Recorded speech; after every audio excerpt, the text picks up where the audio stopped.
todos, sejam muito bem-vindos ao Preservar Cast, o podcast do Preservar Vida. Aqui vai ser um lugar de conversa descontraída e sincera, para a gente compartilhar tudo o que vocês querem e precisam saber sobre congelamento de óvulos e preservação da fertilidade. Meu nome é Mariana Gonçalves, eu sou embriologista e naturalmente entusiasmada com o universo da reprodução assistida. Vou estar com vocês em todos os episódios e aí a gente vai compartilhar juntos os conhecimentos dos nossos convidados. Vamos embora conversar? Hoje quem está aqui comigo é a doutora Maíla Erdi, médica, ginecologista e especialista em reprodução assistida e minha colega também no Vida, Centro de Fertilidade e no Gerar Vida, né? Doutora Maíla, seja muito bem-vinda ao nosso podcast. Obrigada, Mari. É muito emocionante, né, a gente participar e poder compartilhar o nosso conhecimento para que as pacientes consigam entender esse universo da preservação da fertilidade, do congelamento de óvulos. Muito legal. Muito, né? Tô animadíssima. Bem, então vamos lá. De praxe, antes da gente começar a falar sobre o assunto que a gente escolheu para esse episódio, eu peço para você me falar quem é a doutora Maíla e como ela chegou nesse universo da reprodução assistida.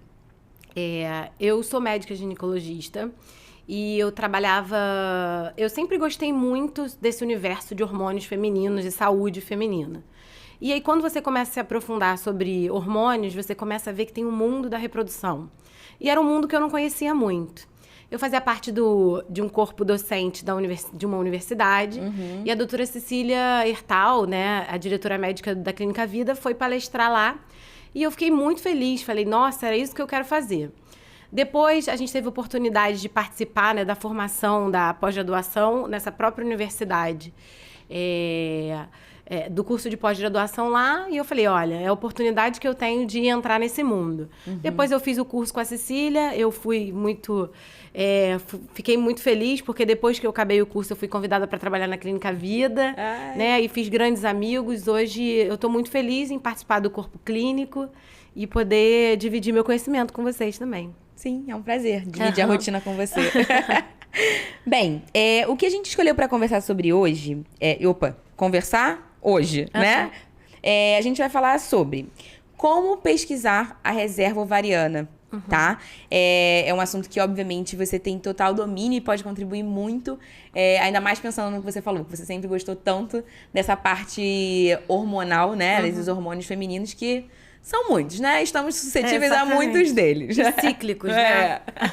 Bem, minha primeira pergunta é o seguinte: quem quer congelar os óvulos tem que necessariamente ou deve investigar essa fertilidade/infertilidade?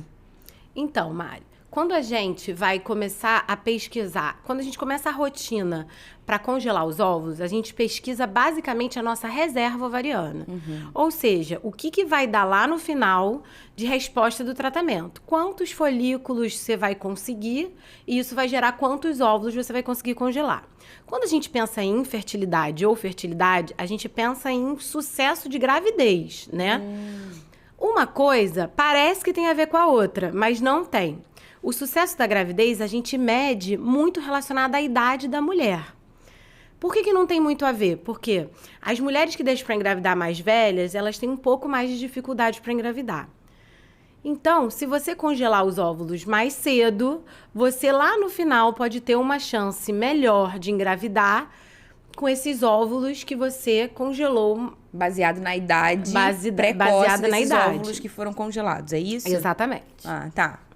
Tá, então, ok, então a gente tem que avaliar, sim, e entender se essa fertilidade ou infertilidade acontece, e a gente está falando principalmente da reserva ovariana, né? Na verdade, a gente não diretamente investiga a fertilidade, porque a gente só pode falar em fertilidade quando a pessoa está tentando engravidar. Então, essa mulher que chega pra gente, ela quer congelar os óvulos para ela fazer uma poupança, né? Que se ela precisar, ela vai usar os óvulos quando ela congelou mais jovem. Tá. A gente só tem como avaliar a fertilidade se ela realmente tentar engravidar. Mas a gente, guardando essa poupança de óvulos cedo e de boa qualidade, vai ajudar lá na frente com a fertilidade dela. Entendi. Se ela vier a utilizar esses óvulos. Se ela vier a utilizar. Porque o ideal é ela não utilizar. Por isso que ela você disse que são caminhos diferentes. São caminhos né? diferentes, exatamente. E qual o cuidado que a paciente deveria ter antes de começar a pesquisar sobre essa reserva ovariana? Você acha que tem que ter algum cuidado? Sim. Primeiro, ela tem que procurar uma boa clínica, ela tem que confiar no profissional que ela procura e confiar na clínica que ela procura. A partir do momento que ela vai na consulta, o médico vai orientar ela. Quando ela começar a pesquisar sobre a reserva ovariana, que vai dizer respeito ao sucesso do tratamento dela, quantos óvulos ela vai congelar, primeiro a gente começa a pesquisar, a gente faz uma dosagem hormonal. Essa dosagem hormonal, essa paciente não pode estar usando anticoncepcional. Por quê? Sim. Porque o anticoncepcional influencia a avaliação, principalmente do AMH, que é o hormônio antimileriano, que é como se fosse o padrão ouro para a gente avaliar a reserva ovariana. Então, assim, essa paciente não pode estar usando o anticoncepcional. Além disso, tanto os testes hormonais que são feitos, essa paciente tem que estar sob influência nenhuma de nenhum hormônio. Ou seja, acho que a preparação mais importante, ela não está usando anticoncepcional. Segundo, fazer os exames na época certa. Uma boa avaliação da reserva ovariana, tirando a AMH, que não precisa fazer sem menstruar, a paciente precisa... Vou reformular. Tá. O AMH, ele não é influenciado pelo anticoncepcional. Tá bom.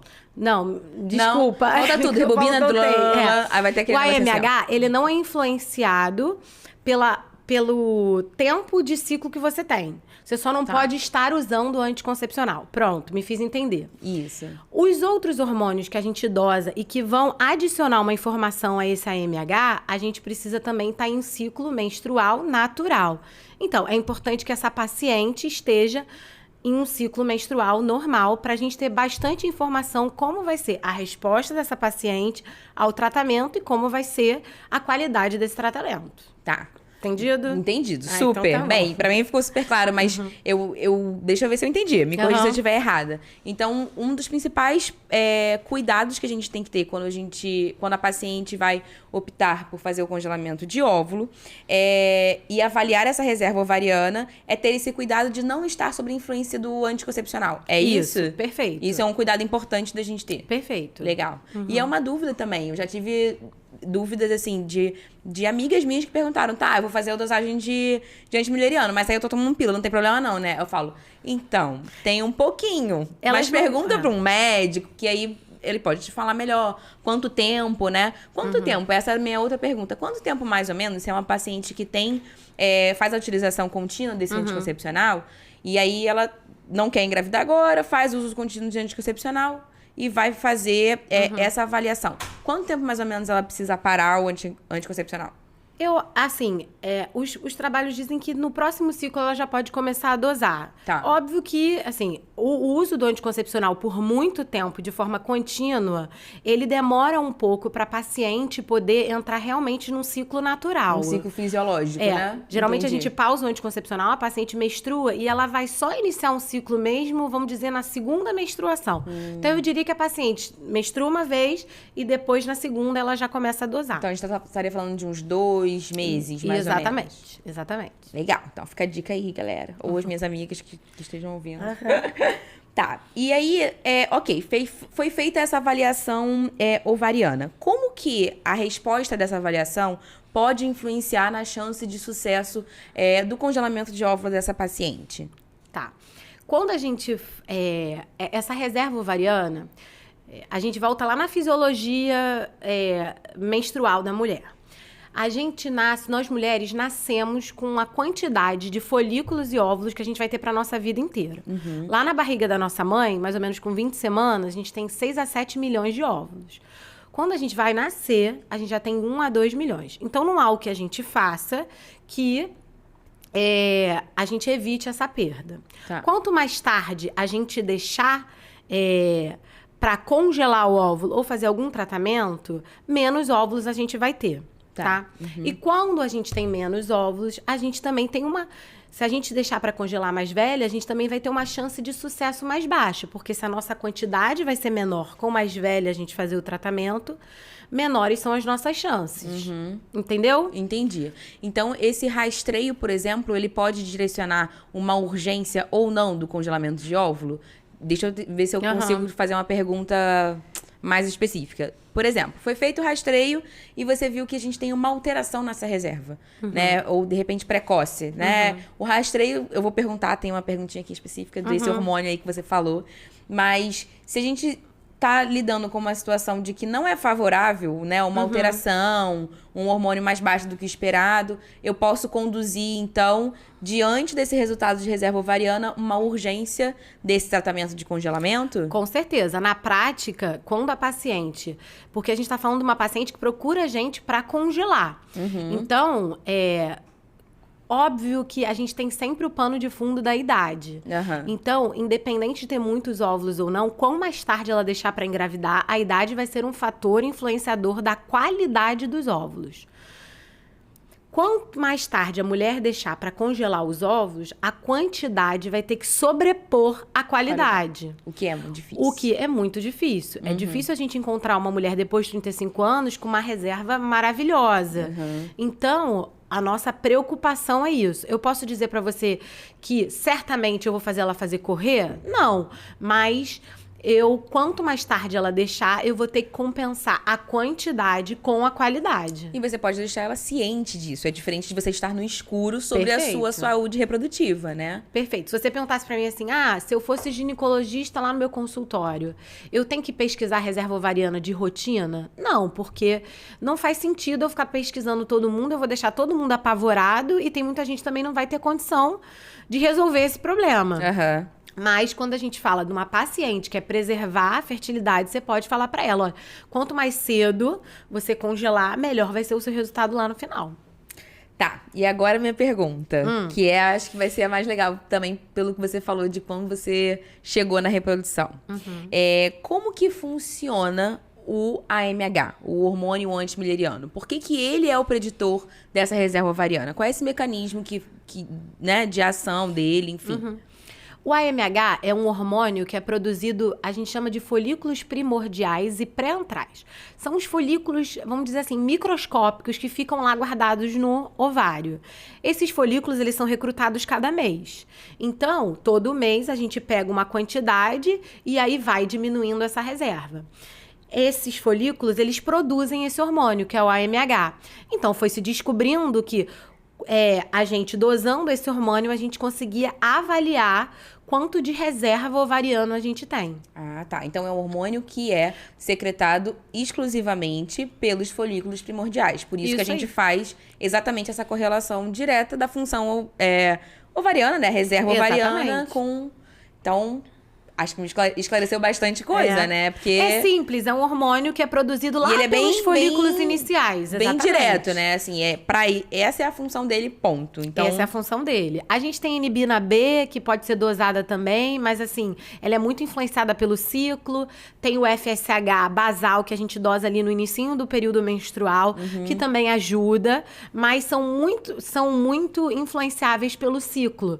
Então, a gente gosta do AMH, óbvio que complementando com outros exames, mas a gente gosta do AMH porque ele é muito direto, ele é um marcador direto da reserva ovariana. Ele é o nosso padrão ouro Ele é o nosso padrão ouro. Só que aí a minha próxima pergunta é essa. Ele é o nosso padrão ouro, mas ele não é o único exame que é feito pra gente avaliar essa reserva, né? Quais são os outros exames que a paciente precisa fazer? Então, a gente tem uma gama de exames que dá para fazer. Diretamente, o AMH, como a gente já falou, é o padrão ouro.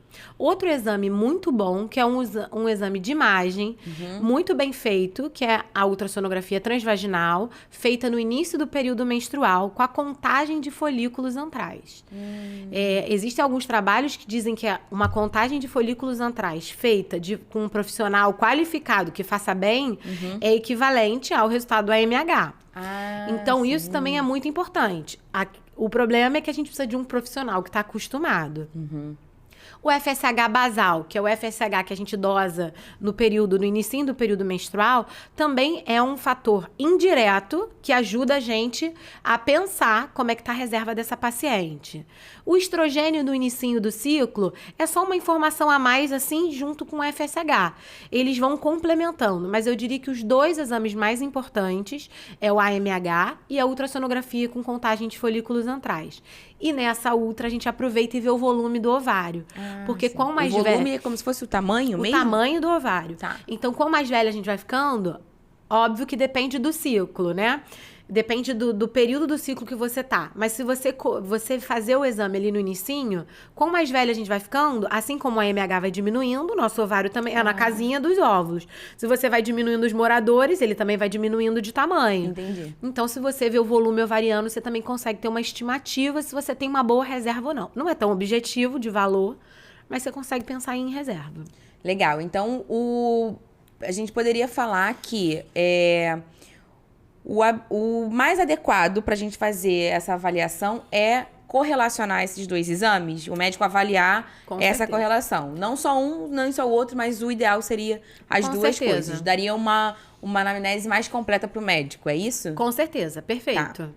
Então, você falou que além dos exames, né, tem um exame de imagem aí e um exame de sangue. Como que é esse exame de imagem, né? Além da questão hormonal, você falou da transvaginal com contagem de folículo antral, mas essa contagem de folículo antral, por exemplo, vou dar um exemplo aqui, tô pensando. Foi feita essa transvaginal e aí o médico falou, você tem tantos folículos antrais aqui. O paciente guardou essa informação. E aí ficou com essa dúvida. Essa contagem de folículo antral, ela representa fielmente como vai ser a resposta ovariana? Então, ela é uma estimativa de estímulo, né? Paciente, como é que a gente olha lá? Qual é o critério que a gente olha de uma boa contagem? Acima de 8 folículos antrais, a gente considera, quando a gente... existe um critério que chama má respondedora e boa respondedora. Abaixo de 8 folículos, a gente não considera essa paciente como uma boa respondedora. Tá. Entre 5 e 7, a gente fica ali. Porque a gente confunde... Vou reformular. A gente fica muito na expectativa, não só da contagem de folículos, ou seja, a oferta de óvulos que ela vai ter, mas também como é que ela vai responder ao estímulo quando a gente for congelar os óvulos. Então, o que acontece? Menos que 8 folículos, a gente sabe que essa paciente não tem uma boa reserva. Tá. Então, no final do tratamento, a resposta dela pode não ser tão boa. Acima de 8, com certeza alguém pode ter falado em outro episódio, acima de 8 é o que a gente quer que a paciente tenha. Óbvio que lá no final, na coleta de óvulos, a gente quer um número maior, principalmente se essa paciente for congelar um pouco mais velha. Tá. Entendeu? Entendi. Entendi, sim. Agora, me surgiu uma outra dúvida. Sim. Pode acontecer dessas informações que devem servir para se complementarem serem discrepantes? Por exemplo, você ter uma imagem que te mostra uma coisa e um nível hormonal que te apresente outra coisa? Isso acontece? Sim, normalmente não. Tá. Como a MH é dosada em laboratórios, a gente acaba que quando as informações estão muito discrepantes, a gente confia... Não é que a gente confia um pouco mais no MH. A ultrassonografia ela tem que ser feita por um profissional que está acostumado a fazer uma ultrassonografia com contagem de folículos Não é uma coisa antrais. tão comum Não é assim. uma coisa rotineira. Entendi. Nós que trabalhamos no serviço de reprodução, estamos muito acostumados. Então, se um colega meu de reprodução, óbvio que não desmerecendo os outros colegas, é a questão de rotina. Sim. Entendeu? E objetivo, né? Você tá ali questão pra de olhar exatamente isso. Exatamente. Né? Então, você vai... O seu olho já vai crítico já vai pra aquilo cravado. ali. Então, assim, a gente tem que ter cuidado quem tá fazendo o exame e acaba que o AMH pesa mais porque os laboratórios têm um critério um pouco melhor, né? Acaba que sendo assim, dosa muito e acabam fazendo um protocolo melhor.